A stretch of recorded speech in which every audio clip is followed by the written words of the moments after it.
Now let's send it down to Brenda Parker and Ryan Dittrick for tonight's Flames TV postgame show presented by Original 16.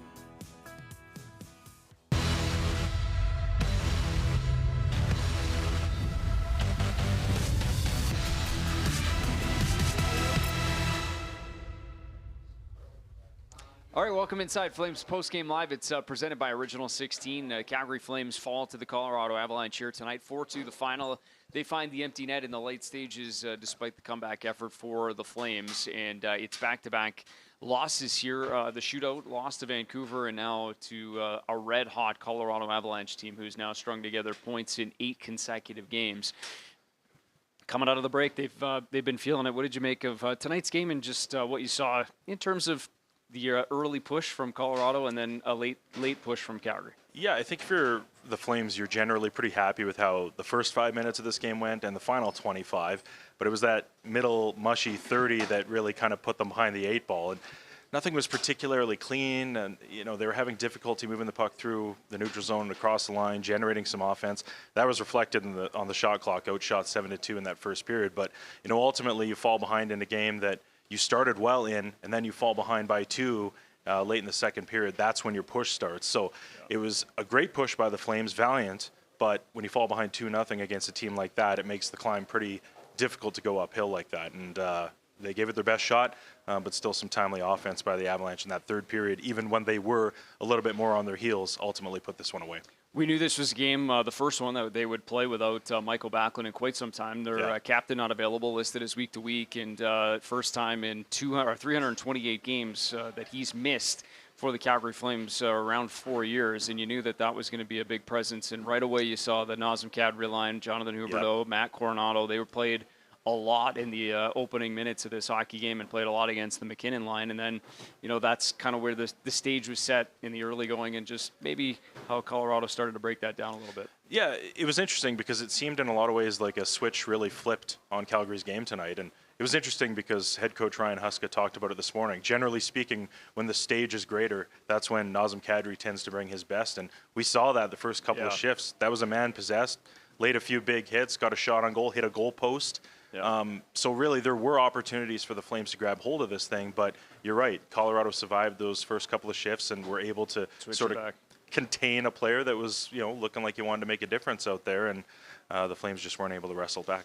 All right, let's show you how it all goes down tonight, starting with that first period and the Colorado Avalanche getting on the board first. And it's despite the chances at both ends, a seemingly harmless play that starts this goal scoring for the Colorado Avalanche, and it was Ryan Lindgren that has the seeing eye point shot, and you can see the layers of traffic Wolf has to look through here. Yeah, you said it, layers, 3-4 bodies there. Dustin Wolf can generally stop everything he does see, but on that one you saw the late reaction from behind the net.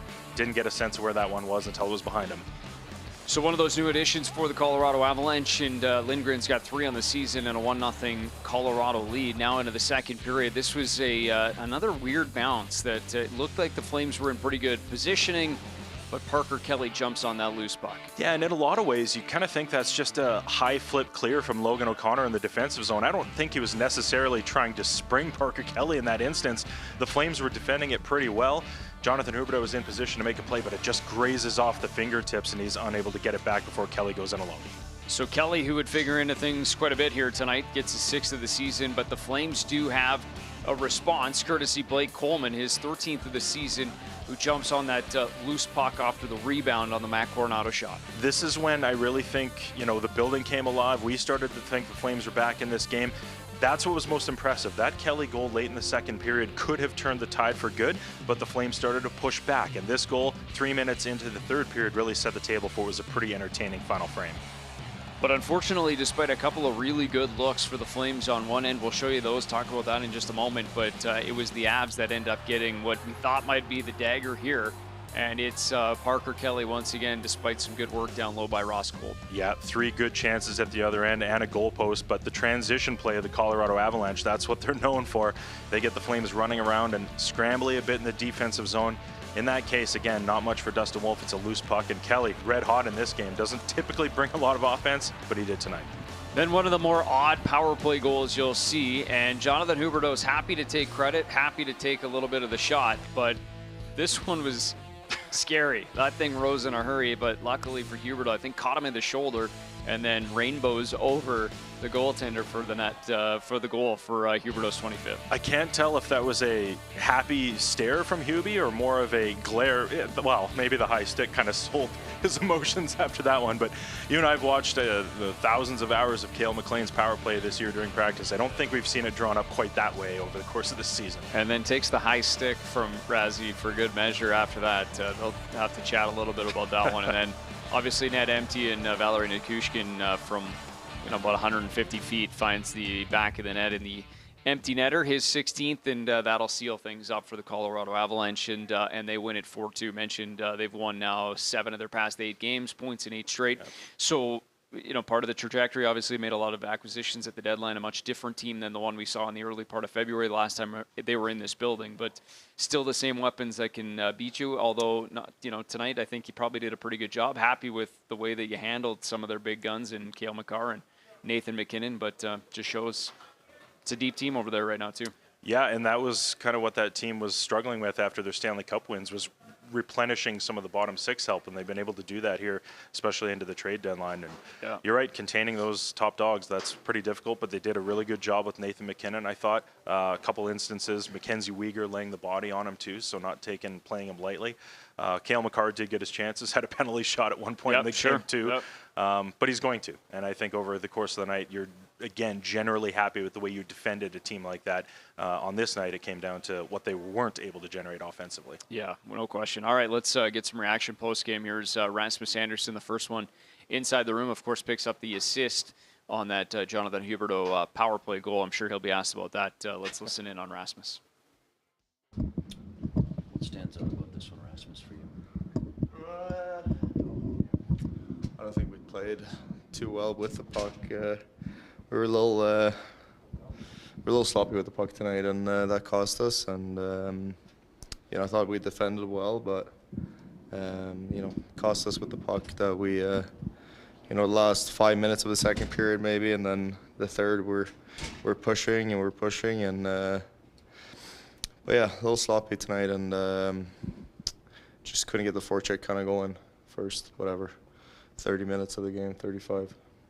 You really found another gear though, your group in the third. I know we've seen that before from you guys. I guess the idea of trying to get that push going sooner, how difficult was it?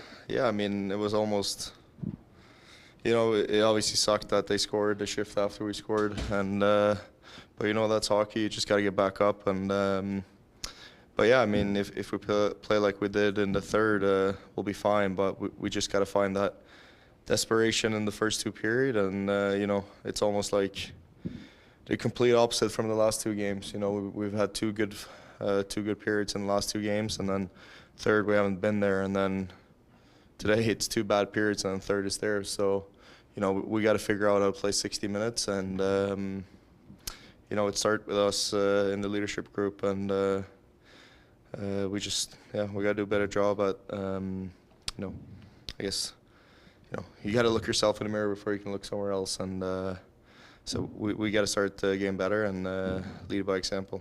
Raz, could that lack of just being able to string 3 periods together in these last few games, do you worry in any way that that's the group sort of feeling the magnitude of these games? No, not really. I mean, as I said, for the last 2 games, the first 2 period has been great, and we've been up 1 goal, but it's like we're kind of defending, and then today we're desperate. So it's it's 2 completely different stories, and but yeah, we just gotta bear down, and we're going a long and tough road trip here, and we just gotta bear down and find consistency over 60 minutes. Rasmus, I think you guys had 6 shots for the first half of the game. Just what differently do you got to do with the puck? You said puck man. Yeah, as I said, I thought we were sloppy around the lines. We didn't get the puck in. We didn't make their D turn, and I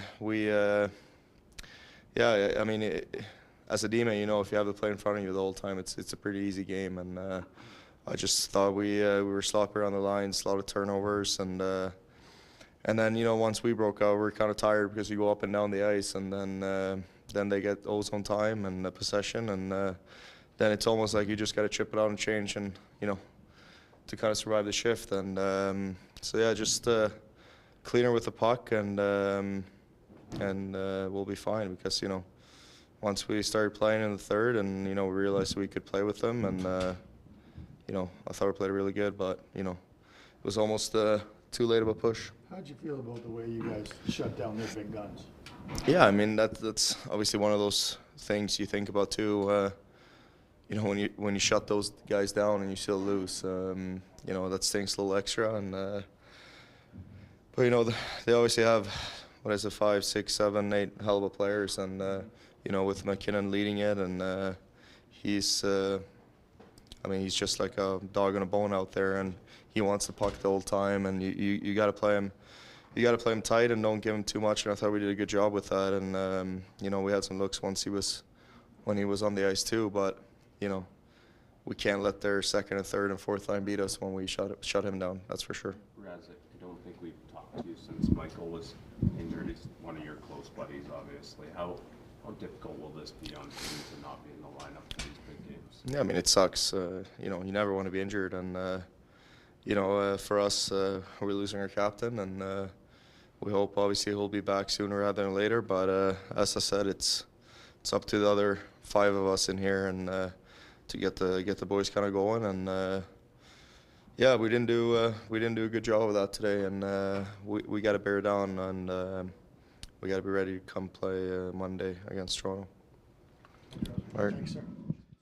Yeah, there's some thoughts from Rasmus Andersson. You hear him talk about Monday. That's the start of that next road trip, which is 4 more games out east. Now, before we go too much deeper into some of the other parts of this hockey game, I want to go back to a key moment in this game where it felt like, as you talked about, they get that goal, they get a little life in the building, and make it a 1-goal game, and then there was 3 chances in a row where they had pretty good looks to tie this thing up, and then obviously that's where it goes back the other way, and Parker Kelly ends up scoring that 3-1 goal. But just a huge moment in this game, and obviously that's the narrow margins that you're looking at when you're playing good teams and playing with some obviously massive stakes in the standings as well. Yeah, and at this point in the game, the Flames had shortened the bench pretty considerably too. So it was 3 lines going out there, but in the sequence we're about to show, you're going to see a lot of different guys get touches on these to generate the offense. They start coming in waves, and you start to see that with Rasmus Andersson starting to activate offensively. So close to a tap in there, but that's really great defensive stick work there. But when you see your defensemen start to step up and activate like that, you know that they've got the green light typically. That for this team has proven effective in generating some of their best looks. Joel Farabee, I thought, was really good tonight as well. He gets a great look there. But this is the one you're going to be lamenting over the course of this time.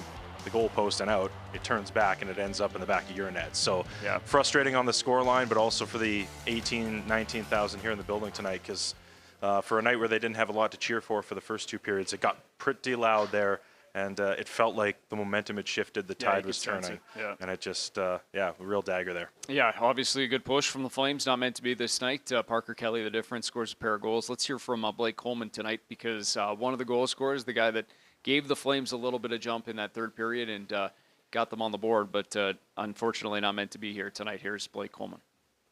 Looking at going into OT in that game, so just one mistake away, but we didn't quit. I liked the response in the third. I thought we were the better team in the third, but like I said, it was just too little too late. Yeah, I was going to ask you just about the idea of having to adjust, not having Connor and Michael in the lineup tonight too. Well, you saw it. I think the lines got put into a little bit of a blender, and just trying to find some sort of spark and some sort of chemistry. And I thought, like I said, I think we got better, and I thought some lines going in the third and had some really good goals. Had chances to get ourselves back in the game, but put ourselves behind the 8 ball against a good team. And got to just find ways. It's home ice. We got to find a way to get that game. We're definitely disappointed with that. Were you happy with the way you did shut down the big boys tonight? I guess I just it's still sour. We want to win that game. I want to win that game. It's can't let anybody score on their team. And we just gave them a couple too many free looks, and like I said, I think it just took us too long to get into generating offense, and I don't know what it was. 3 shots halfway through the game isn't going to get the job done. So great push at the end, but got to start making plays earlier. Like you talked earlier this week about really wanting to be one of the solutions to helping this team generate more offense? What can a goal maybe do to kind of get it off your back a little? Well, sometimes that's all it takes. You see one going to the net, and your mindset shifts a little bit, and you know, it definitely felt good. You know, gave us a chance to get back into it, and you know, been trying to put in some work to generate a little bit more, and obviously pretty comfortable with Matty there, and kind of know what he's going to do there. So it's one of those things where I've kind of been a little streaky my whole career, and hopefully I can go on a run and help this team win games. I know that one felt good for Blake Coleman. 15 games without a goal there, and obviously a huge one, and it came at a big time. As you mentioned, hopefully that's just the start of a little streak, because he had been all around it, and some deflections that had just missed the net over the course of that stretch, and you know, really felt like he probably could have had a couple. Good to see that fortune turn a little bit here tonight. But you mentioned just the lines tonight. You know, Ryan Huska talked about it this morning, but you're taking 2 regulars out of your lineup, bringing 2 new guys in. Kind of thought that might be the case here tonight, but certainly we did see a little bit of the blender effect at different times here this evening. What do you make of just what we saw throughout the course of that item, maybe trying to find a little bit of offense chemistry as you go along? Yeah, and that's probably the verdict, right? You're still looking for it, and you're going to be probably on Monday in Toronto. But sure. For the time being anyway, at least you have a little bit of stability in some sense. That top line, Jonathan Huberdeau, Nazem Kadri, they've got something going. Jonathan Huberdeau coming off arguably his best game as a Flame the other night, carried over tonight as well. He's now has 25 goals on the year. But it's those, you know, extra centermen that are going to have the lion's share of responsibility here in trying to fill that massive hole left by Michael Backlund. Kevin Rooney, Morgan Frost, who I thought was pretty good tonight as well. Yegor Sharangovich slotted into the middle as well. He had a tougher night in the face-off circle, so there's probably still some movement to be expected there before the next game. But this is the world you're living in. You lose your captain, your heart and soul, the guy who plays the top, you know, shutdown minutes. He's your face-off guy. You've got to find ways to build chemistry elsewhere, and hopefully some guys are able to take on that responsibility, because not one person's going to be able to do it. This has to be a group effort. Yeah, and in the case of Michael Bath, and you'll get an opportunity to work him, another center option, as you kind of talk about, that they'll be available in the back half of that back-to-back when they go and take on the Rangers. But, you know, just maybe talking about Nazem Kadri, and we'll, you know, obviously see some of his work. We mentioned how he seemed to be right in the thick of things to start this game. And, you know, all the guys talked this morning about, you know, leadership group. And I think it was Kadri that said, luckily it's just one of the key members of the leadership group that's not in the lineup tonight or not available. And it's on everybody else to kind of stack up. We see Coleman scored tonight and Kadri in the middle of it again. Yeah, he was. And Nazem Kadri is the type of player that wants to be a difference maker. He thrives when the puck's on his stick. He wants to be in those big moments. And you mentioned the leadership aspect of it. The guys who don't wear letters in the room, they playfully refer to the leaders as the 6 in that locker room. But that means there's still 5 other guys. And, you know, one of them we already heard from tonight in Rasmus Andersson, very vocal in that dressing room. Personally, very fascinated to see how that kind of evolves over the next few games here, because, you know, that's a big part of a team. And when you lose your heart and soul like that, you've got to find ways not only on the ice, as we're seeing with 2 of the leaders right there, Kadri and Andersson, but off it as well. You're in the middle of a playoff race. You got to keep it on the rails. Tonight's a tough loss, but you have to refocus real quick, because these points can be lost in a hurry or gained in a hurry, starting with the back-to-backs coming up. Well, you know, it's funny because, you know, despite obviously a couple of real difficult losses, you haven't lost a lot of ground yet either. You're still, as it stands right now, sitting inside the playoff picture. I know there's some games to be played by the time you end up playing again on Monday night, but, you know, this was your game in hand. And, you know, again, I think it was Ryan Huska that said the other day that every time you lose at this time of year, it feels like an opportunity lost, but you know, the fact of the matter is you're still right there in the middle of it, and have to find a way to get back out on the other side of it. Sure, and they've done a really good job over the last few games of banking points. Sure, you mix in a couple 3 overtime losses in there, that's not going to help, but continue to gather points as you go. You don't get that tonight, obviously, that hurts. You know, it was interesting, we were looking at Money Puck earlier today, the playoff odds and what the projected point number is for that final playoff spot. Much lower. It was at 89 points. I know. Sub 90 for the first time, and I think pre-lockout, so more than 20 years, which is kind of a wild concept. But look at how the last few weeks have gone for the Flames, where, you know, you're above 500, you're getting more points in games you're playing in, but the teams behind them are basically putting together the same records. So just find a way to keep doing it. You got to bounce back and stay above them somehow. But right now, nobody's gone on a tear, so you're in it. It's only 18 points away, I guess, if you look at it that way. Let's go back inside the room. Let's hear from Morgan Frost now.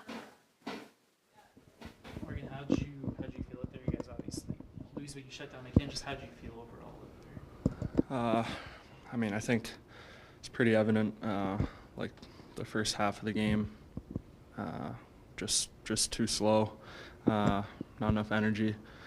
And then I think you see, like, you know, they're obviously a really good team, but we can play with them when we play.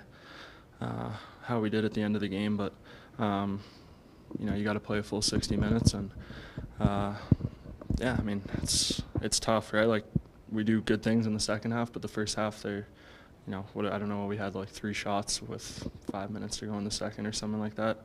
You're not going to win many games like that, and especially against a good team when you're chasing the game the whole time. Have you been tasked with shutting down the other team's top line a lot? Is that something you did a lot in Philadelphia, or not really? No, that wasn't.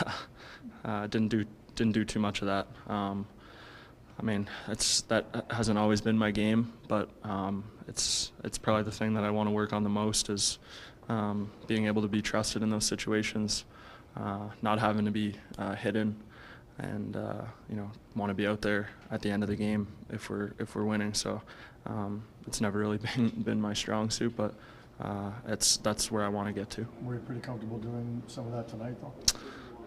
It felt like there was just a lot going on, to be honest. I guess there were some shifts that we played against the top line, but kind of mixing and matching. You know, when you're chasing the game like that, it's you know, those guys might play a little different. So, I mean, third period I felt pretty good, but I wouldn't say that.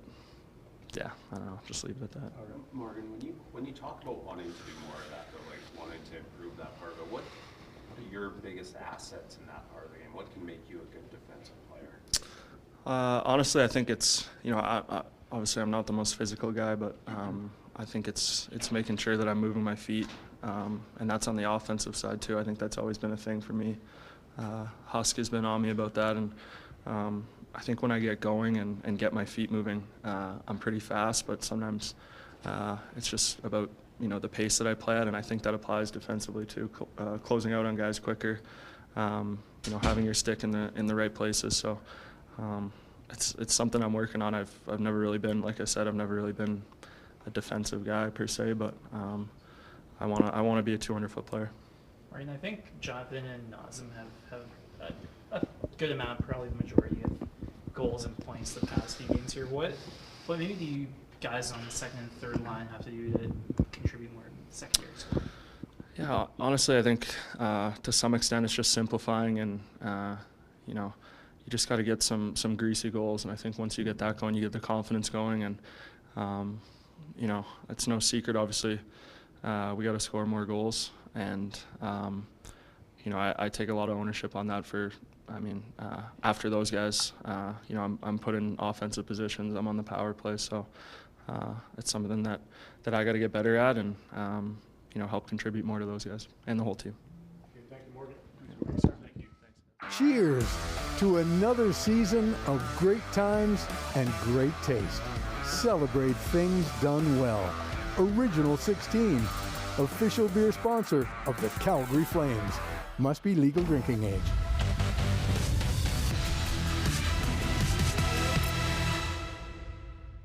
Flames TV postgame live presented by Original 16. Brendan Parker alongside Ryan Dittrick. Flames fall to the Colorado Avalanche 4-2 the final, and now get ready to hit the road. They're headed back out east to kick off a 4-game road trip. That starts on Monday. Back to work tomorrow are the Calgary Flames as they head off to Winsport, likely as we stare down another event here inside the Scotiabank Saddledome tomorrow. We got a Roughnecks game going on. So busy stretch for the Calgary Flames continues tomorrow, and then onward into Toronto on Monday. Let's hear from the head coach, Ryan Huska, to wrap things up here tonight.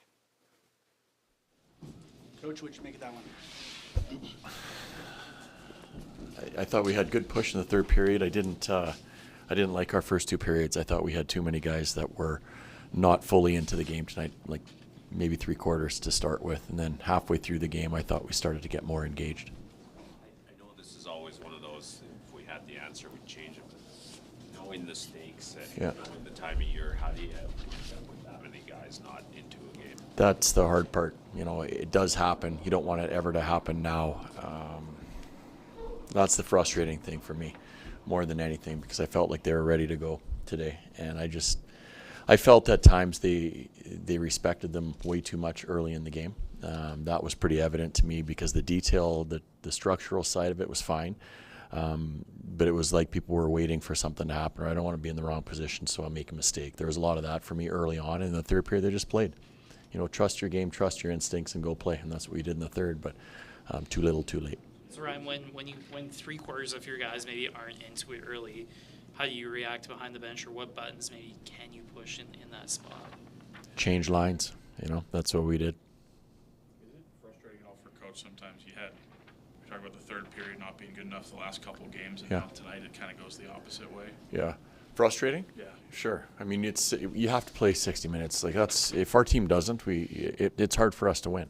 When we put together a complete game, like if we put that third period tonight together for the first two, we're a hard team to play against, and that's the way we have to be. So it isn't. You don't come to work and work for a third of it. It doesn't work that way. So we have to get better for sure at that area quickly. We have another tough road trip coming up where we have to make sure our starts are good. We have to make sure the middle frame is good, and we have to most definitely make sure the finish is good. Was there anything in particular that sort of flipped the switch for you guys after 2 periods? We changed some lines around. I think some guys got engaged. I thought they shot the puck a little bit more, and were a little bit more aggressive in getting to their net. In terms of positives, were there a few people or a line or parts of lines that did a good job shutting down their big boys? That's part of it, right? We were able to keep them off the board, and that wasn't tasked to one line or one pair tonight. So in that regard, hey, there's always positives that you can take from a game, but in that regard, they did a good job. It's just do that job and not overthink it. That's the way I look at it. Third period was just the same, but we had more attack, more aggressiveness to our game where we were skating much more than we were in the first part of the game. Move Yegor back to the middle. Did you see the result there that you were hoping for from him tonight? I don't know. There was a lot of line shifting going around. So if the lines were all good and I was happy with them all, I wouldn't change them all around. What do you think about Morgan's game? He talked about not getting opportunities before, kind of shutting down top lines, but what do you think of his effort tonight? Morgan Frost? Yes. I thought when we switched that line, they were one of our more dangerous lines with Blake and Coronado. So there was something there with them for sure. I think that was the line that kind of got us going a little bit towards the latter portion of the second period. So as a line, once they got put together, I thought they did some good things. Obviously, Dustin Wolf sort of stopped the penalty shot. Did you feel like he kept you in it while the rest of the guys were sort of misfiring early? Sure. Yeah, he made some saves for us. Absolutely. Yeah. Okay, thank you.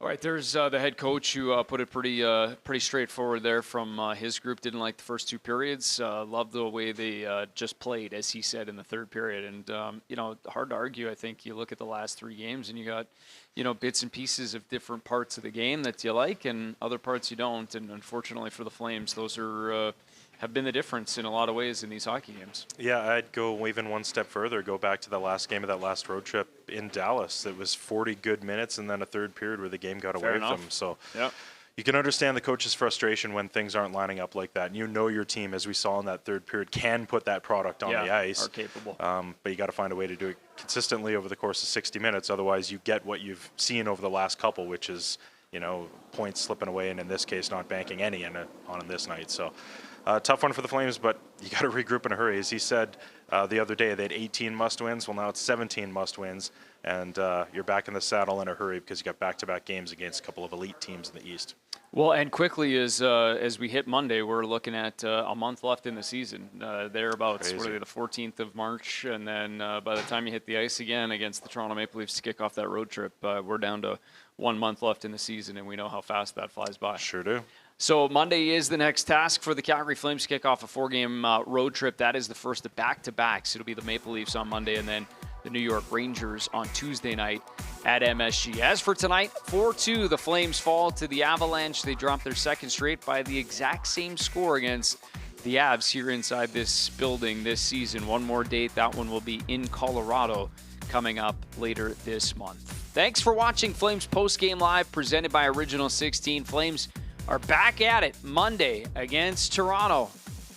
Big night in Toronto as they get ready for the Maple Leafs and then the Kraken back here at the Scotiabank Saddledome when they return home for the homestand. Thanks for watching. We'll see you next week.